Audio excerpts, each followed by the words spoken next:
അതെ, ഈ വീഡിയോ കാണുന്ന ടീച്ചേഴ്സ് ആരെങ്കിലും ഉണ്ടെങ്കിൽ ഞാൻ പറഞ്ഞ എന്നാണെന്നറിയാമോ, എനിക്കൊരു ടീച്ചർ ഉണ്ടായിരുന്നു. എനിക്കൊരു സബ്ജക്റ്റിനോട് ഒട്ടും ഇഷ്ടമുണ്ടായിരുന്നില്ല.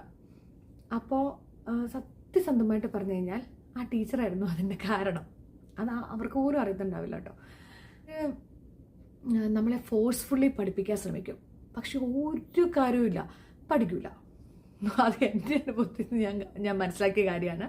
കാരണം എത്ര ഫോഴ്സ്ഫുള്ളി നമ്മളെ പഠിപ്പിക്കാൻ ശ്രമിക്കുന്നോ അത്രയും നമ്മൾ ആ സബ്ജക്റ്റിനെ വെറുത്തോണ്ടിരിക്കും. അത് ഏത് സബ്ജക്റ്റ് ആണെങ്കിലും അങ്ങനെ തന്നെയായിരിക്കും. നമുക്ക് ഒരു ഇഷ്ടമുണ്ടെങ്കിൽ, അതായത് ഒരു സബ്ജക്റ്റിനോടായിക്കോട്ടെ അല്ലെങ്കിൽ ഏതെങ്കിലും ഒരു കാര്യത്തോടായിക്കോട്ടെ, നമുക്കൊരു ഇഷ്ടമുണ്ടെങ്കിൽ ആ ഇഷ്ടം ഉള്ളിൻ്റെ ഉള്ളിൽ നിന്ന് വരുന്നതാണെങ്കിൽ നമ്മൾ എത്ര എഫേർട്ടും അതിന് വേണ്ടിയിട്ട് നമ്മളിടും. അത് ഒരു ലോക സത്യമാണ് അല്ലേ? അപ്പോൾ ഇങ്ങനെ ഒരു ടീച്ചറുണ്ടായിരുന്നു. അതിൻ്റെ അപ്പുറത്തെ സൈഡിൽ മാത്സിൻ്റെ സാറിൻ്റെ അടുത്ത് ഞാൻ പറയുമായിരുന്നു, എൻ്റെ ഹെഡ് മാസ്റ്ററും കൂടെ ആയിരുന്നു. അപ്പോൾ ഞാൻ പറയും, എൻ്റെ പൊന്ന് സാറേ, ഈ ഉസാഖ ലസാഖു എന്നെ പഠിപ്പിച്ചിട്ട് ഒരു കാര്യമില്ല, ഞാൻ പഠിക്കില്ല എന്ന് പറയുമായിരുന്നു. ഒരു ദിവസം എന്നെ അടിച്ചു. അടിയൊക്കെ കൊണ്ടു. അടിയൊന്നും എനിക്കൊരു പ്രശ്നമേ അല്ല, പക്ഷെ പഠിക്കില്ല എന്ന് പറഞ്ഞാൽ പഠിക്കില്ല. എന്നെ കൂടെ പഠിക്കാൻ പറ്റില്ല സാറേ.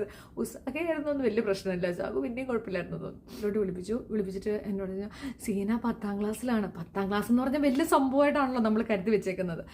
അപ്പോൾ 10ാം ക്ലാസ്സിലാണ്, എത്ര 5 മാർക്കിൻ്റെ എങ്ങാണ്ട് ആൻസറാണ്. ഞാൻ 5 മാർക്ക് പൊക്കോട്ടെ, എനിക്ക് വേണ്ട എന്ന് തന്നെ ഞാൻ സാറിൻ്റെ മുഖത്ത് നോക്കി പറഞ്ഞു.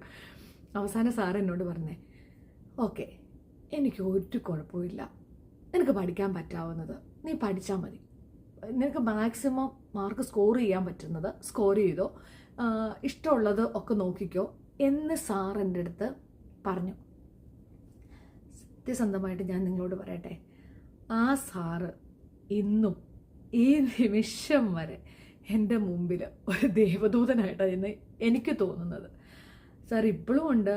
ഓരോ വിശേഷ ദിവസങ്ങളിലും സാർ എനിക്ക് മെസ്സേജ് അയക്കാറുണ്ട്. സിനിമകൾ എന്നാ ഉണ്ട് വിശേഷം എന്ന് ചോദിച്ചുകൊണ്ട് സാറിൻ്റെ മെസ്സേജ് എനിക്ക് കിട്ടാറുണ്ട്. ഞാൻ പറയാറുണ്ട്, സാറിൻ്റെ ഒക്കെ ബ്ലെസ്സിങ്സ് എന്ന് പറഞ്ഞാൽ ഭയങ്കരമാണെന്ന്. ഓരോ ടീച്ചേഴ്സും അങ്ങനെ ആയിരിക്കണം എന്നാണ് ഞാൻ പറയുന്നത്. അതായത് നിങ്ങളുടെ മുമ്പിൽ വരുന്ന കുട്ടികൾ ഒരുപാട് പ്രശ്നങ്ങളുമായിട്ട് വരുന്നവരുണ്ടാകാം. ഒരുപാട് പഠിക്കാൻ ഡിഫിക്കൽട്ടീസ്, എല്ലാ സബ്ജക്റ്റും എല്ലാവർക്കും ഒരുപോലെ ആയിരിക്കണമെന്നില്ല. കുത്തിയിരുന്ന് പഠിക്കുന്നവരുണ്ടാവാം, അല്ലാത്തവരുണ്ടാവാം. ഒരുപാട് നിങ്ങളുടെ മുന്നിൽ വന്ന് നിൽക്കുന്നു. ചിലപ്പോൾ നമ്മളൊന്നും പ്രതീക്ഷിക്കാത്ത ഒരു റോക്കറ്റ് സക്സസ്സിലോട്ടായിരിക്കും ചിലരൊക്കെ പോകുന്നത്. ബാക്ക് ബെഞ്ചിലൊക്കെ ഇരിക്കുന്നവരായിരിക്കും എനിക്ക് തോന്നുന്നു ഏറ്റവും കൂടുതൽ ബ്രേക്ക് ചെയ്ത് എല്ലാ പ്രതീക്ഷകളും തെറ്റിച്ച് ഒരു സക്സസ്സിലോട്ടൊക്കെ എത്തുന്ന ആൾക്കാർക്ക് ഉണ്ടാവും. നിങ്ങളുടെ കൈകളിലോട്ട് വരുന്ന കുട്ടികളെന്ന് പറഞ്ഞു കഴിഞ്ഞാണല്ലോ, ശരിക്കും പറഞ്ഞാൽ മാണിക്യം തന്നെയാണ്.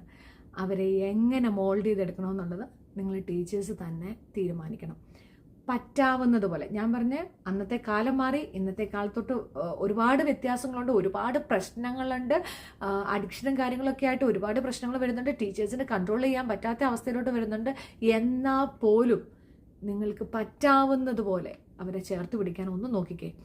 100ൽ ഒരാളെ പറ്റിക്കഴിഞ്ഞു കഴിഞ്ഞിട്ടുണ്ടെങ്കിൽ അത് ശരിക്കും എത്ര വലിയ പുണ്യമായിരിക്കും എന്നറിയോ. പിന്നെ താങ്ക് യു.